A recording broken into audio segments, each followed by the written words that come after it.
आरती करने का अर्थ एवं आरती करने की विधि। क्या आपको पता है आरती करने की भी विधि होती है और आरती का बहुत महत्व होता है। आरती हमेशा पूजा के अंत में की जाती है और आरती करने से भगवान बहुत प्रसन्न होते हैं। कहा जाता है अगर हमसे पूजा करते हुए कोई त्रुटि हो जाए, कोई गलती हो जाए तो आरती उसको पूर्णता प्रदान करती है। क्या आपको पता है आरती को अरार्तिका और अरार्तिक और नीराजन भी कहते हैं।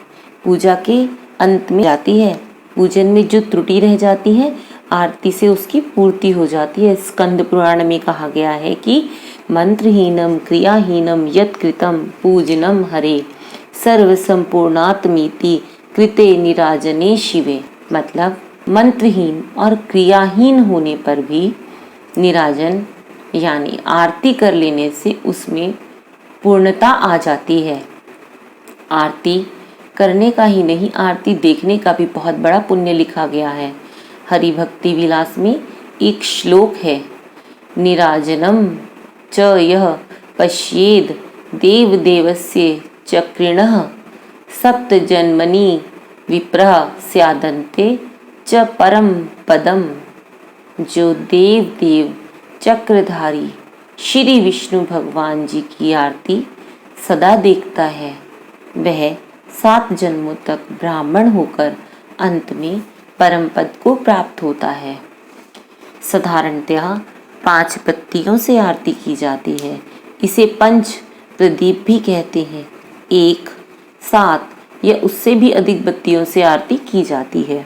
कुमकुम, अगर यानी कि धूप, कपूर, घृत मतलब घी और चंदन की 7 या 5 बत्तियां बनाकर या फिर दिए की रुई और घी से बत्ती बनाकर या फिर 7 बत्तियां बनाकर पूजा की जाती है।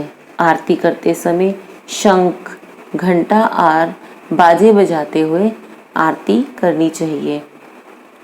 आरती के 5 भाग होते हैं। प्रथम भाग में दीपमाला यानी कि दीपक के द्वारा दीपक की माला, दीपमाला। दूसरे जलयुक्त शंख से यानी शंख में जिसमें जल भरा हो उससे आरती होती है। तीसरे धुले हुए वस्त्र से भी आरती होती है। चौथे आम और पीपल आदि वृक्षों के पत्तों से भी आरती की जाती है।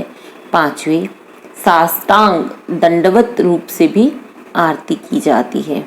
आरती उतारते समय सर्वप्रथम भगवान की प्रतिमा के चरणों में उसे 4 बार घुमाएं।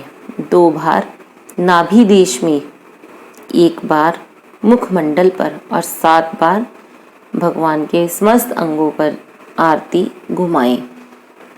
यथार्थ में आरती के अंत में इष्ट देव की प्रसन्नता के लिए भी आरती की जाती है। इसमें इष्ट देव को दीपक दिखाने के साथ ही उनका गुणगान किया जाता है। तो अब मुझे लगता है आपको आरती का महत्व समझ में आ गया होगा। उम्मीद करती हूँ आप लोगों को इससे कुछ ज्ञान मिला होगा।